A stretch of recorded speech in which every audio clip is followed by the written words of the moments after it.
Short story for A1 level. Welcome to Smart Learning Academy. Different components of grammar are highlighted in various colors.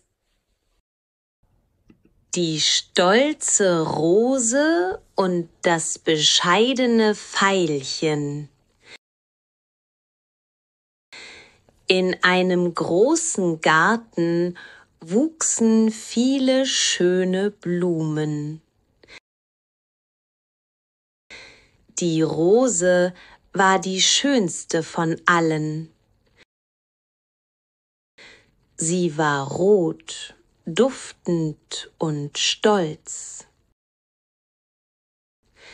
Neben ihr wuchs ein kleines Veilchen. Das Veilchen war bescheiden und freundlich. Eines Tages die Rose sagte: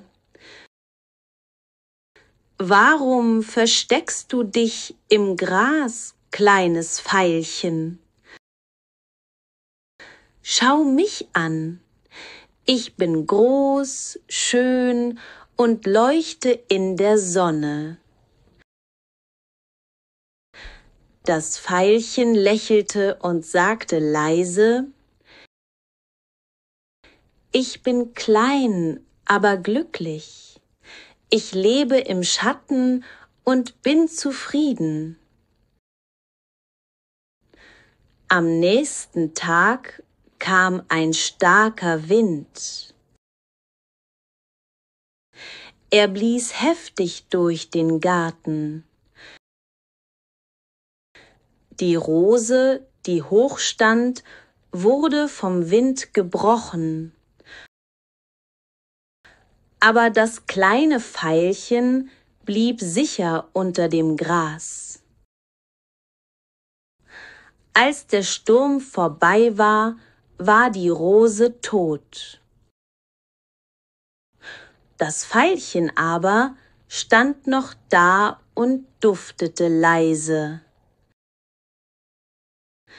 Es sagte: »Stolz bringt Zerstörung, aber Bescheidenheit bringt Frieden.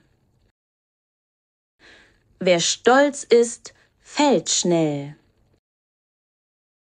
Wer bescheiden ist, lebt in Ruhe und Freude.« Dankeschön.